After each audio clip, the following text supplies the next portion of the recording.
I'm going to be breaking down the top 8 lists at the Adepticon singles event. I hope you enjoy.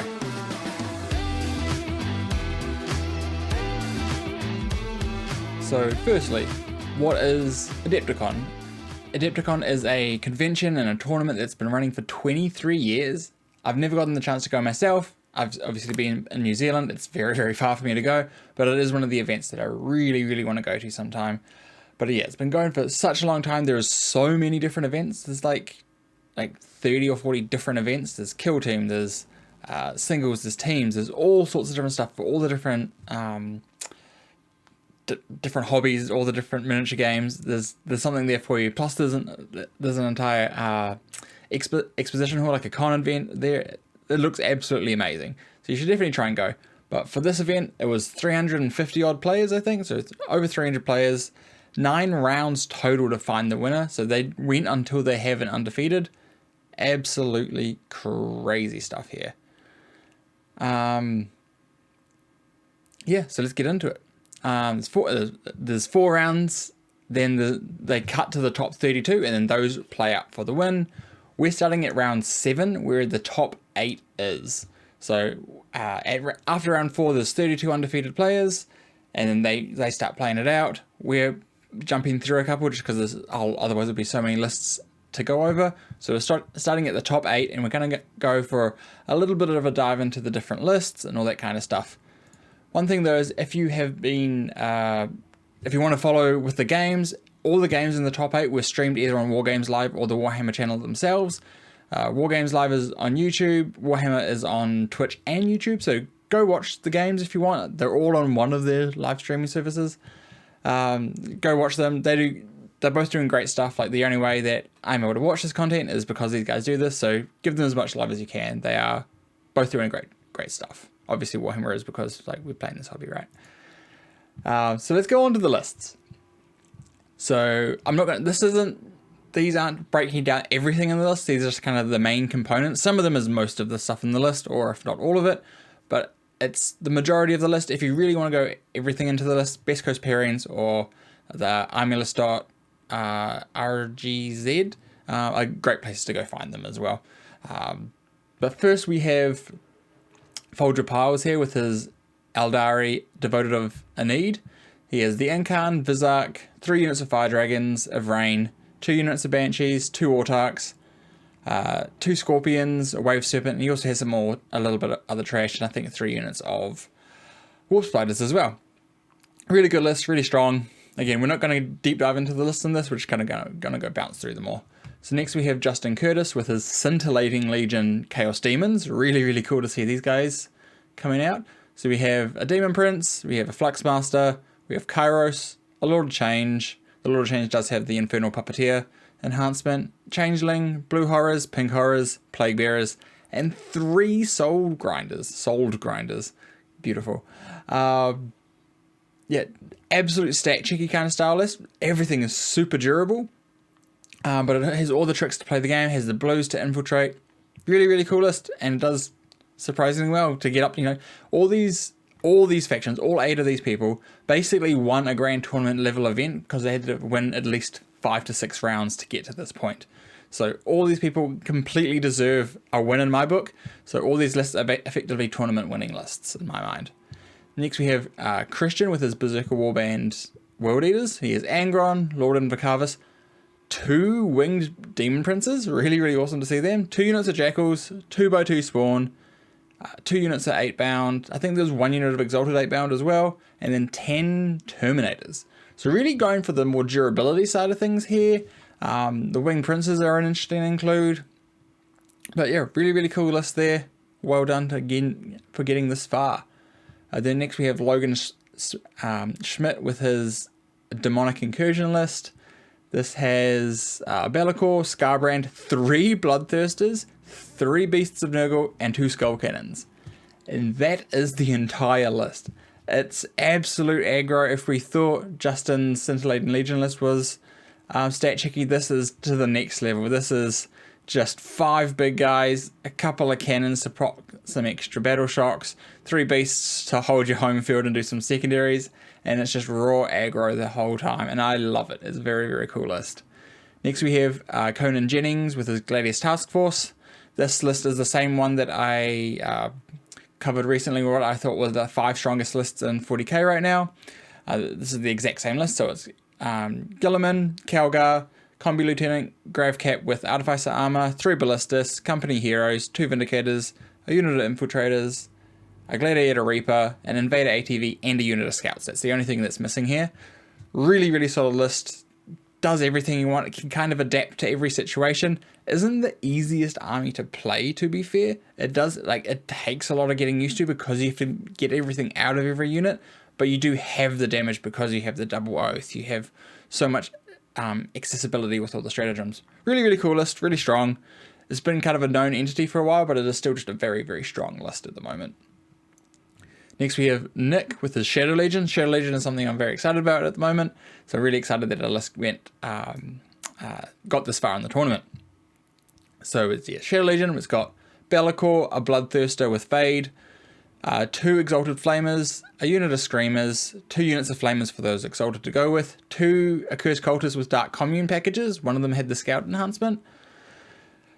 2 Scorpions. I'm not sure what that's all about. And 30 Cultists and 2 units of Havocs. I think that may have been a copy-paste error from there, so ignore that line there.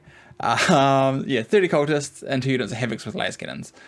Really, really strong list. Really good pressure from the Accursed Cultists, and then with the Bloodthirster and Be'lakor kind of being the durable bits, and then the Havocs being able to pop those transports, which can be an issue. Really, really cool list. Does a lot, can kind of play slow if it need be, but can also just put the gas on, have those Accursed Cultist units really push early, and then win over a game early if you need to as well. I think the ACDC units are also really good into, say, like stuff like Eldari and stuff, because the ACDC just kill Eldari quite quickly as well, and even the big scarier units in melee with Fight First, you're just killing all the chaff pieces and not actually the really good damage dealers of the Torments and the Accursed Cultist units. Pretty cool list. Next we have Robin Roberts and his Host of Ascension. This has 2 Benefactus, 2 Alphas, 2 Primus, 65 Neophytes, so as 20-20-25. Then 2x5 Acolytes, 3 Red Runners, and it's a 2 and a 1. 2 units of 10 Jackals, so that's the max with the 8 bikes and the 2 quads.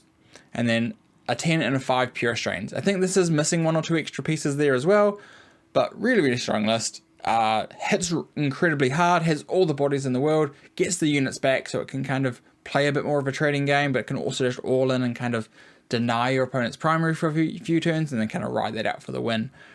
Really strong list, very difficult list to play, also very difficult on your back. Like if you're playing this list, it's a lot of work. There's lots of extra movement, especially with the bikes and stuff like that. Really, but nice little addition with the bikes. Gives you a different dynamic to play with. Gives you like the kind of pseudo grenades, and get some extra mortal wound damage in there. Cool list. Well done for Roberts for getting here. And then the last list we have is Matthew Root and his Mordaka Orcs. Obviously, Mordaka is kind of the big scary at the moment. Very strong. Obviously, only one got to the top 8 of this event, so, you know, maybe they're not as scary as you thought. Maybe they're getting a little bit more solved, or maybe they just all fought against each other, and that was kind of what knocked a lot of them out. And I think Folger played a couple up to this point as well and beat them, so maybe Anari is a good counter for them. So what does this list have? It has a Beast Boss with Beast Snagger Boys, a War Boss with just normal boys, 3 shock attack guns, Zodrog with his 20 grots, 3 units of flash kits, 3 units of 10 looters, 3 units of tank busters, 3 trucks, the boys, and then I think it had some extra grots as well. So pretty stereotypical. One thing that this one is missing that I've seen in a lot of them is the commandos, which is actually for the mirror match. If you go up into the mirror, being able to have commandos when your opponent doesn't means they can't scout the Zodrog unit, which kind of can give you a leg up in those missions, and especially when you go first, then you have Zodrog scouting and the commandos kind of giving a second wall of the jail that you can put them in, so you can kind of set up even harder than you could earlier. So that's the only thing that's kind of missing here, but really, really strong list. Really well done to Matt for getting this far. So let's go on to the first of the quarterfinals. So hopefully you're enjoying this kind of like little setup that I have here. I think it looks kind of nice. So we have Justin Curtis with his Scintillating Legion Demons into Logan Schmidt's Demonic Incursion with the triple Bloodthirster Scarbrand. So really, really interesting list here. The aggression from the Incursion can definitely play a decent toll here. But the control that Scintillating Legion kind of has with the pink horrors and stuff in this detachment and this matchup is, I think, kind of puts him in a little bit of the favor, because there's no one activation that Logan has that can actually kill a unit of pink horrors, like, because you need to give them on average 20 to 22 wounds, even a couple more in Scintillating Legion, because they can reroll a couple of saves with flux dice. That you're never actually killing the pink horrors consistently, which makes them very, very difficult to kill. And then if you charge, say like 2 greater demons into them, they just you kill off from one, and then you just res the other direction, so then the other one never gets to swing. So it's really, really tricky plays for Logan here. But he definitely has tools, and he can definitely control primary in his side, depending on how the game goes. Next we have Folger into Matt. So this is, again, Folger's beaten a couple of Mordaka Orcs this event. Can he do it again here?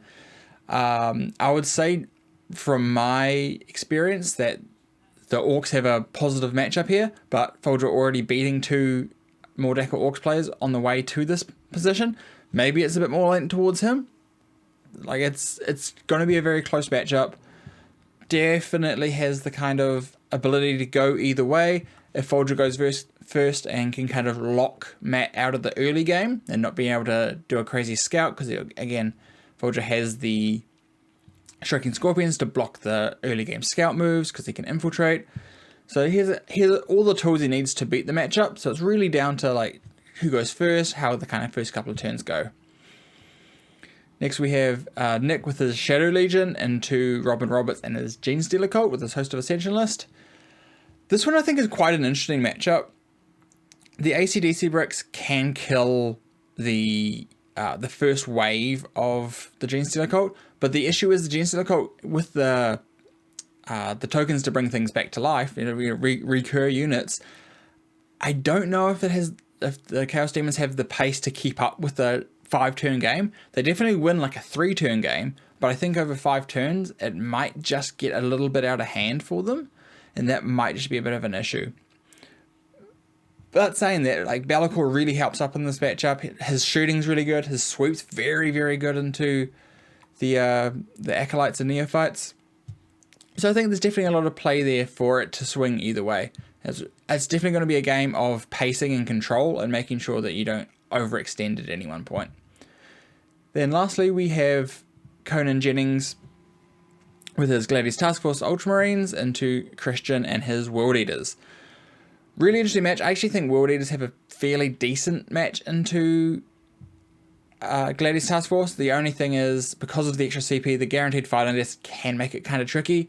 But if you play around the sides and get rid of quite a few of the resources of the Ultramarines player early, with the, so like you sacrifice Angron early, especially if you get him back, really can prepare yourself into a good position. So you're really trying to make sure you're getting those, when you kill a unit, re-rolling your dice once Angron dies, to try and force that 6 to try and get him back as soon as possible if you can. But I think it's a fairly even matchup. I don't know who's better going first. Probably it's better for World Eaters to go second here, just so they have the more late game. And Ultramarines will only stage up turn 1. They're not going to do anything crazy. So it's probably better that way, but I'm not really sure. Really, really excited to see how that game goes out. So what are the end results? Obviously, I know these because I've made these slides, but like I'm trying to, build everything up with everyone.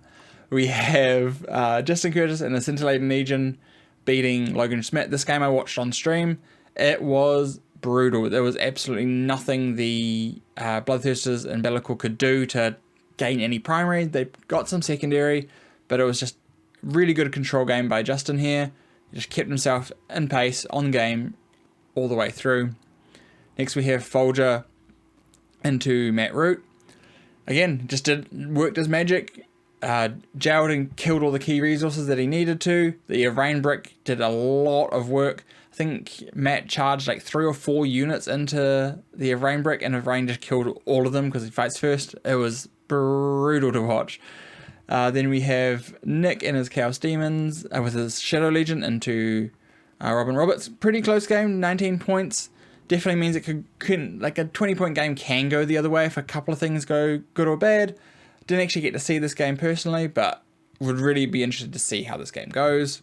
Well done to Robin Roberts. And then we have the Conan into Christian. Christian went first, which definitely felt bad because he kind of could only just stage up, so we kind of lost a turn of momentum a little bit. He didn't get Angron back the entire game and sacrificed him early, which is not, I think, probably was the correct move. If you could get him back, definitely would have been a huge tempo swing in the game. But Conan just controlled the game, did what the Ultramarines Gladius does, which is control the pace of the game, hold those firing lines. Hey, if you come at me, I have the damage to kill you in response. And he did. When Christian came forward, Conan just kind of collapsed everything there. Christian killed a couple of things, but then Conan killed everything else in response and kind of broke the back there. So on to the semis.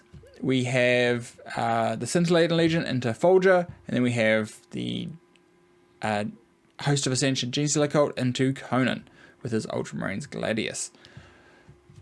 Really interesting here. The control of the Chaos Demons can be really nice here, but Folger does have volume of good anti-tank to kill the soul grinders and the keepers, so he has to keep those back. And he also has a decent volume in a couple of his units to actually kill the 10 pink units in one activation. You can also do some mortal wounds with a grenade or something to kind of chip them down a bit more as well. So definitely a tricky matchup. You can't really just go as aggressive with Justin's Chaos Demons here. But I think it's definitely Folger favored here. But I think there is still, there is good shooting with the Chaos Demons. If you can get some damage into and then hit the Rain Brick hard earlier, can be really strong. The Flux Dice is kind of scary to even use here because giving Folger any just gives him kind of more consistent damage output, especially with the Fire Dragons and stuff like that. Every time you give him a reroll, he can just spam it on an extra hit or a wound die on Fire Dragons to really guarantee he's putting as many saves on the Soul Grinders or the Keepers as possible. So that can be pretty tricky in this matchup. Then we have the Host of Ascension Genestealer Cult into the Gladius Ultramarines. I think this is fairly 50-50. The Reaper that Conan has that thing just does so much work. It just picks up everything that it can see. That thing is too many shots for what it is. That with the Vindicators being able to just pop off a few extra shots, the Ballistas having the blast profiles, Conan can just kind of rip through this list pretty quickly. The recurring does help with the Genestealer Cult. Robin does have that extra couple of pieces, but it's a tricky one. I think it's definitely a bit more Ultramarines favored here, but you can play around it with Genestealer Cult. You have some play. You can especially if you can go first, you can lock down some objectives. There's definitely a lot of play you can do there.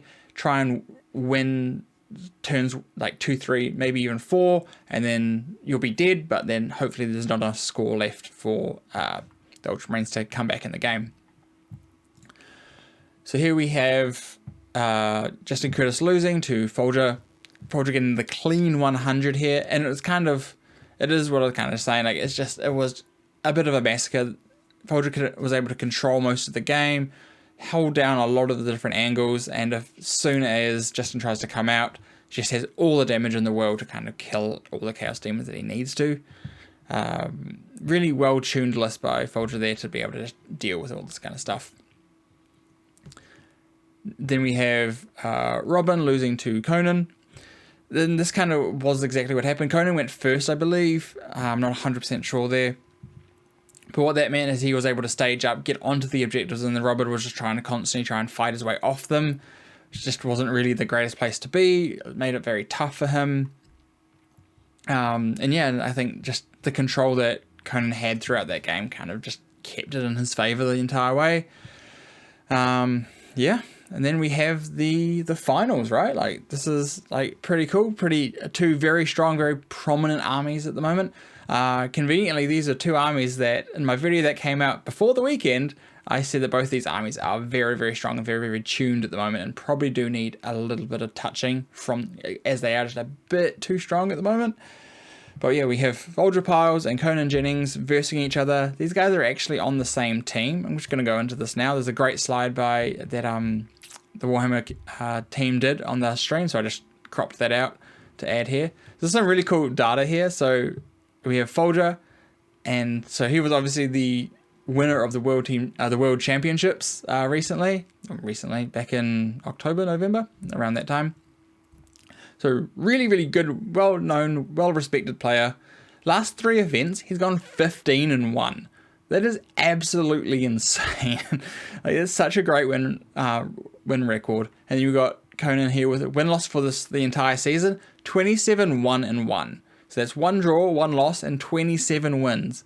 These are absolutely gas win-loss ratios. Like, if any army had this kind of win rate, it would be instantly nerfed to the ground. I'm not saying we need to nerf Folger or Conan, but these win rates are absolutely gas. Like, it's actually insane. The average points per game for both of them are 91, which is just an insane amount of score. Current standing in ITC, Folger's is quite low because it's only counting his last 3 events here, so he's 368th, and Conan here, because it's getting his last 5 games, he's actually currently first in the USA, which is an absolutely amazing achievement at any point throughout the season. If you're coming first in the USA, that is an incredibly cool thing to have happen. Both of them are from the USA. Both of them play in the exact same club. I think I heard on the live stream that they drove up in the same car, so it's pretty funny that they made the final together. And yeah, they're going to have to drive back in the same car once one of them beats the other. And then the factions I've played, Folger obviously using Custodes to win the world championships of Warhammer, but playing Eldari right now. And then Conan, I believe he was at LVO, and he also was playing Ultramarines. I think it was Ironstorm there. I don't think it was Gladius, but I think it was Ultramarines as well. And he's a faction expert on this specific faction. He has a very, very vibrant yellow, like Imperial Fists painted army that he uses for his Space Marines, and they are really, really pretty. He uses I think it's Dawn model for his Guilliman. Really, really nice. 2 very, very good players. Now, what do I think about this? I'm just going to go back to this. So what do I think about this matchup? I think it's a very, very even matchup. I don't think there's one side that's super, like, they both want to control the game. So when 2 armies that want to control kind of come up against each other, there's 1 or 2 things happen. One of them instantly breaks the other's back, and then it's an absolute blowout, or it's just these 2 kind of guys that stand next to each other, and it's like, cool, I'm not going to do anything until you do anything. And often it's the person that goes second kind of wins by a couple of points. So whoever goes first can sometimes have to push the game a little.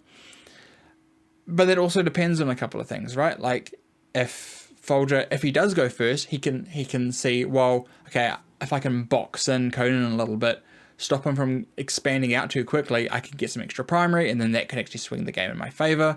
So both players here are going to be playing for the little, like, the extra wins, like, oh cool, I got this extra unit out of this 1 unit, or I got these extra secondary points out of this scenario. So they're all going to be going for these, like, little things that can really perpetuate really well into a game. And that's kind of it. So who do you guys think wins the game? Like, obviously it's the next slide, so that's why I went back. But if you had a guess, check it in the comments. Otherwise, I'm going to flick over to who wins the event, and it is Ultramarines Gladius and Conan Jennings. So absolutely well done to Conan for going 9-0 at an event. Absolutely crazy. Like, that is an absolute slog of an event. Very, very cool. Super, super well done. One thing I do want to kind of point out about this game is Folger clocked out on turn 4 after charging Guilliman.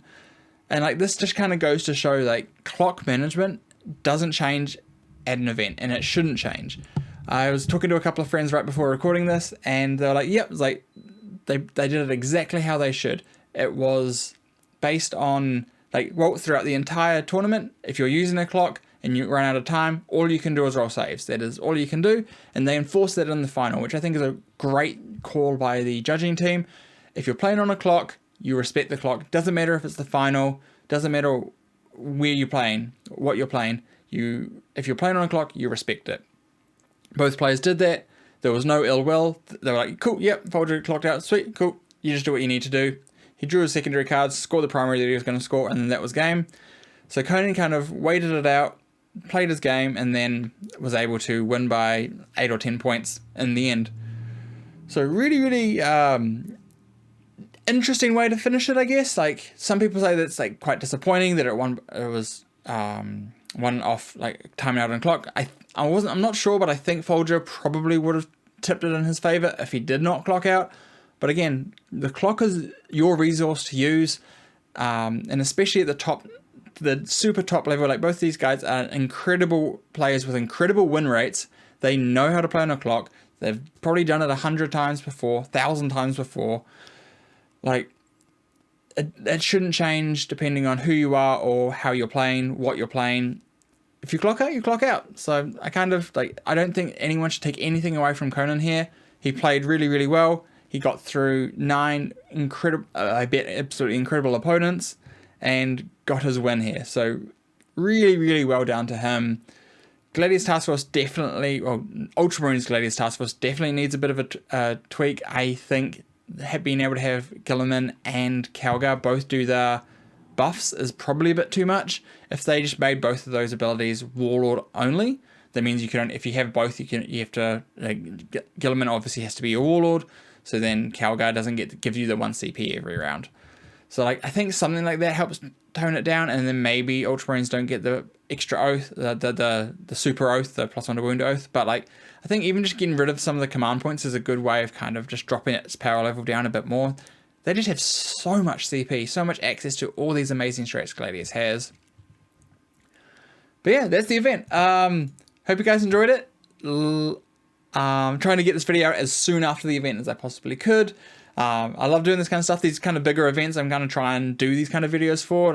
So let me know what you thought of the kind of how this one was kind of set up. Any comments and anything you want to say, like if there's anything you want me to cover more in the future, specific events you want me to cover in the future, I can do before and after video. Just let me know if there's stuff that you want to see, and I'll try my best to kind of do that stuff. Otherwise, as it shows on the screen, like the video, subscribe if you haven't, leave a comment down below for all the good stuff that it does. Otherwise, I'll see you guys next time. Bye.